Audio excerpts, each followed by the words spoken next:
लगे बजने घड़ियाल मंदिर जो घर में, बजा देंगे घंटा लावंदी का दम में। नमस्कार दोस्तों, आपको एक महत्वपूर्ण बात मैं पहले बताना चाहता हूं कि मैं और मेरी टीम 12 भावों में बैठे हुए 9 ग्रहों के अलग अलग भावों पे 108 वीडियो इस चैनल पे लगातार डाल रहे हैं।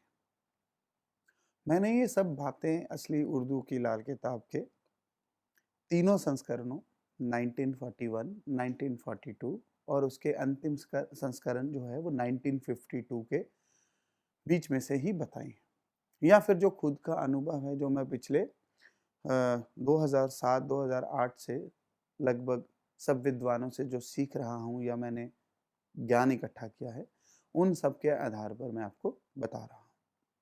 मेरे ये वीडियो देखते समय अगर आपके मन में किसी तरह के कोई प्रश्न हो तो आप हमें नीचे दी हुई वेबसाइट पे, फ़ोन नंबर पे, कमेंट बॉक्स पे या ईमेल करके आप उसका प्रश्न आप हमसे पूछ सकते हैं। हम आपको इसका उत्तर ज़रूर देंगे। अब बात करते हैं चंद्र भाव नंबर 2 में क्या फल देता है।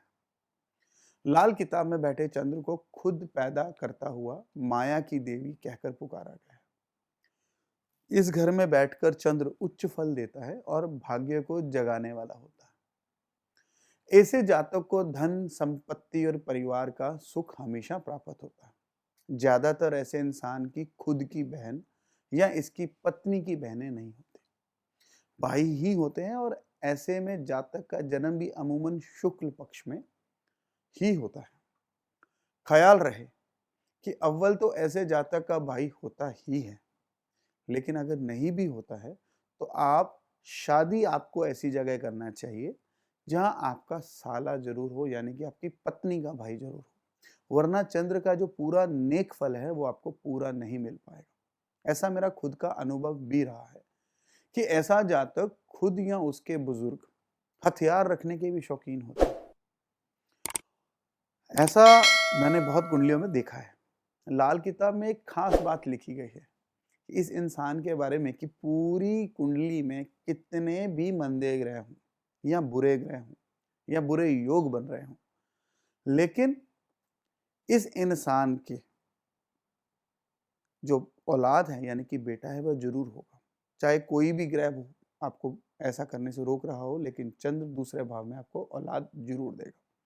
और इसकी कोई ऐसी तमन्ना जो इसके पिछले जन्म में अधूरी रह गई हो तो उसे कुदरत इस जन्म में पूरा करने का पूरा पूरा मौका देती है। पर इसके लिए आपको कुछ बातें हमेशा याद रखनी चाहिए और कुछ उपाय के जरिए भी आपको कुछ ना कुछ करते रहना चाहिए। आपको हमेशा अपने घर में कुछ हिस्सा, घर का हिस्सा कच्चा रखना चाहिए, यानी कि शुक्र स्थापित रखना चाहिए। जैसे कि कोई गार्डन हो गया, भले ही वो 1 या 2 फीट जमीन हो, यानी कि कोई मिट्टी वाली जगह हो जाए, कच्ची जगह हो जाए, या फिर अगर आप किसी फ्लैट वगैरह में फर्स्ट, सेकंड, थर्ड फ्लोर वगैरह में रह रहे हैं और आपका नीचे जमीन के साथ कोई कनेक्शन नहीं है, तो फिर आपको इसके लिए सलाह करनी पड़ेगी ताकि कोई आपको इसका बेहतर रास्ता बताए। दूसरा, अगर आप अपने मकान में चांदी या चांदी से बनी हुई कोई वस्तु लाल किताब मकान कुंडली के अनुसार किसी सही जगह पे आप स्थापित कर सके या उसे कच्ची मिट्टी में दबा सकें तो आपको बुजुर्गी जायदाद में आपका जो जायज बनता हुआ पूरा हिस्सा है वह जरूर मिलेगा। और सबसे खास बात, आप जैसे इंसान को अपने वजन जितने चावल माँ से किसी खास दिन, वार, मुहूर्त पर बतौर आशीर्वाद जरूर लेने चाहिए और उनका जो उपयोग है वह करते रहे। उपयोग जितना आप साल भर में करेंगे उतने ही नए खरीद कर उनको मिक्स कर दीजिए, लेकिन इसको सारी जिंदगी करना है। इन चावलों को कभी खत्म नहीं होने देना। चावल कई कई साल घर में रह सकते हैं। ये एक ऐसा करामाती उपाय है जो आपके रिज़्क, आपकी दौलत को हमेशा बढ़ाता रहेगा। जितने चावल पुराने होते जाएंगे उतना आपकी किस्मत बुलंद होती जाएगी।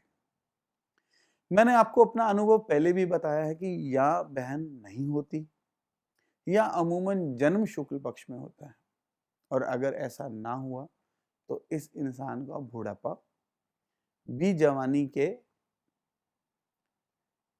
हालातों से ज्यादा नेक और ज्यादा सुख सुविधाओं वाला होगा, हर तरह के आराम में बीतेगा। जिंदगी में एक गलती आपको कभी नहीं करनी चाहिए। आप घर में जो पूजा स्थान तो बना सकते हो, मेडिटेशन रूम बना सकते हो, पर मूर्तियां या भगवान के जो विग्रह हैं उन्हें स्थापित करके, या फिर भगवान शिव की मूर्ति खास करके, या किसी शिवलिंग, किसी भी प्रकार का शिवलिंग आपको घर नहीं रखना चाहिए। और उनकी आरती के लिए शंख, घंटियां वगैरह ये तो आपको बिल्कुल ही नहीं रखनी। अगर ये आपने रख ली तो बस फिर हो गया आपका बंटाधार। आप ऐसा समझें कि भगवान जो शिव हैं उनका जो वास है वो शमशान में है, और शमशान के निवासी भोले बाबा को जब आप गृहस्थ में बिठा लेंगे तो वह यहाँ आकर सुख की बजाय मातम ही देंगे। लेकिन ऐसा सिर्फ और सिर्फ चंद्र भाव नंबर 2 में बैठे हुए इंसानों के लिए है, ना कि सब लोगों के लिए। हाँ, बाकी लोग इस वहम से भी बरी हैं, वो सब अपने नियम कायदे से जो कर रहे हैं वो कर सकते हैं। परंतु अगर आपके परिवार में किसी का भी चंद्र 2 है तो उन्हें ये बात जरूर माननी चाहिए। इस घर में चाहे मंदिर की घंटी हो या घर की डोरबेल भी अगर घंटी की माफिक ही बजती हो या वैसी ही आवाज निकालनी हो जो कि नहीं बजनी चाहिए, और ना ही किसी तरह की कोई विंड चाइम जो हवा आदि से बजती रहती है, ऐसी चीजें आप अपने घर में कभी मत लगाएं। ऐसा करने से माँ का सुख, औलाद का सुख और धन दौलत का सुख हमेशा मंदा देखा गया। चंद्र के यहाँ होने से कुछ कुछ बातों का आपको खास ध्यान हमेशा रखना पड़ता है। जैसे कि कहीं सूर्य एक भाव नंबर 1 में तो नहीं है, शनि भाव नंबर 10 में तो नहीं है, हालांकि ये ड्यूटी किसी अच्छे ज्योतिषी की होती है ध्यान रखने की।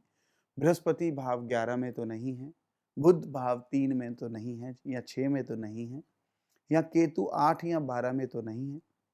और भी ऐसे कई योग हैं जो चंद्र के प्रभाव को पूरी तरह से विपरीत असर देने पे मजबूर कर देंगे, और इसके जो योग है वो बहुत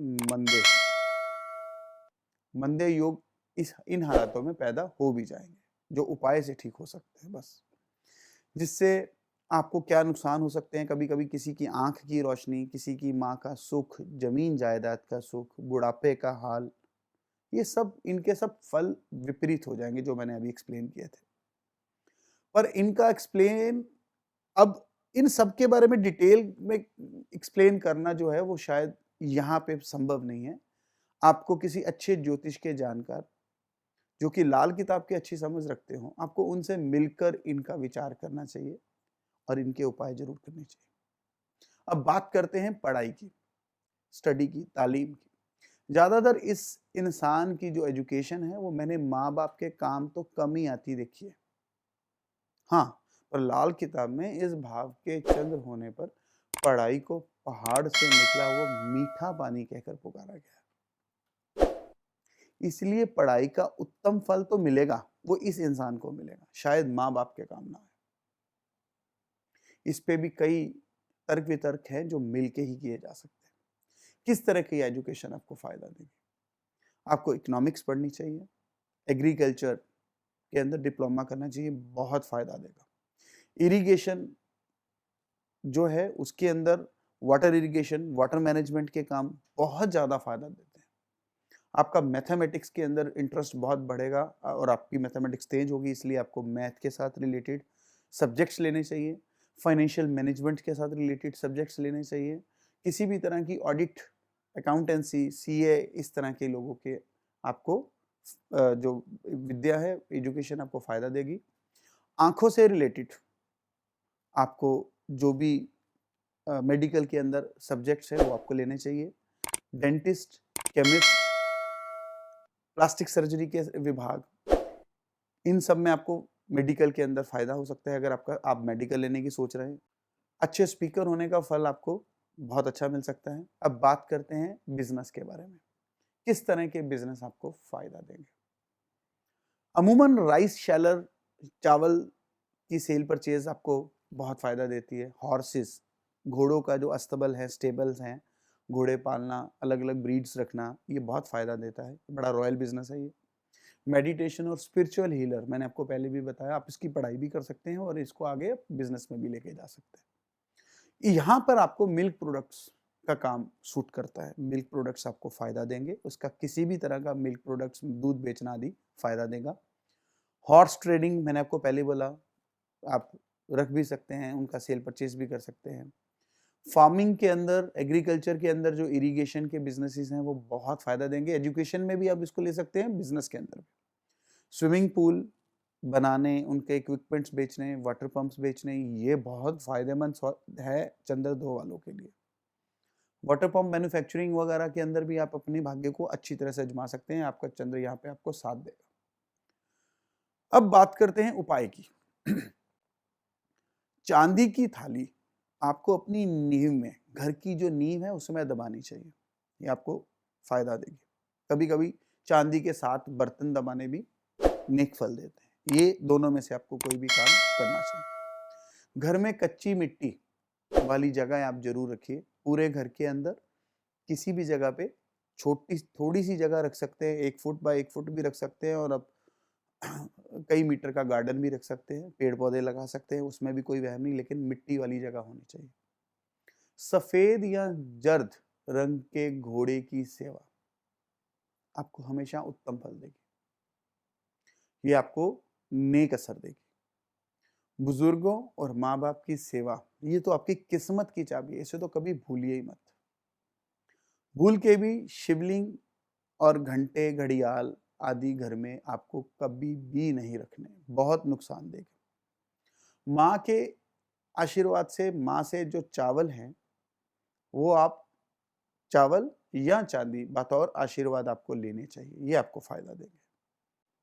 दोस्तों, चंद्र सबसे तेज गति से आकाश में और 12 राशियों में विचरण करता है, गोचर में घूमता है, और लगभग 2.5 दिन में वह अपनी एक राशि से निकलकर दूसरी राशि में चला जाता है।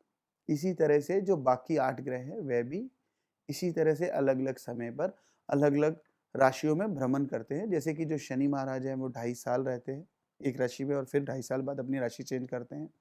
राहु केतु भी लगभग 18 महीने के आसपास अपनी राशियाँ चेंज करते हैं। इसी तरह से लगन भी, जो कुंडली के अंदर लगन है उसके जो 12 भाव हैं वे भी लगभग 2.5 घंटे में ही बदलते हैं, और इनकी जो डिग्री है वह हर मिनट हर पल बदलती है।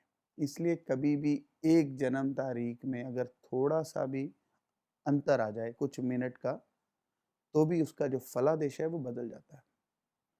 और कभी कभी लगन या उसकी डिग्री में अंतर आने की वजह से उसका जो फल कथन है वो कुछ और हो जाता है, और इंसान के पास जो कुंडली होती है वो कुछ और होती है। कभी कभी ऐसा होता है कि जब इंसान जन्म ले रहा होता है तो उस समय ही गोचर में कोई ग्रह अपनी एक डिग्री से, अपनी एक ग्रह एक भाव में अपनी डिग्री शून्य करके दूसरे भाव में आप विचरण कर रहा होता है। तो ये सब जो बातें हैं इनका अच्छा एक ज्योतिषी जो है आपकी कुंडली में फल कथन करते हुए बहुत खास ख्याल रखता है। इसलिए आपको अच्छे ज्योतिष से ही मिलकर आपको अपनी कुंडली का विवेचन करवाना चाहिए। दोस्तों, हम लोग लगातार कई वीडियोस लेकर पहले भी आते रहे हैं, आगे भी आएंगे। आपको आशा करता हूँ आपको हमारे ये एपिसोड्स पसंद आते होंगे। अब हमारे इस चैनल को सब्सक्राइब करना मत भूलिएगा, लाइक करना मत भूलिएगा, ताकि आपको आगे वीडियोस के बारे में पता लगता रहे। अपना आशीर्वाद बनाइए रखिए। जल्दी ही मिलेंगे नए एपिसोड में कुछ नया लेकर। तब तक के लिए नमस्कार।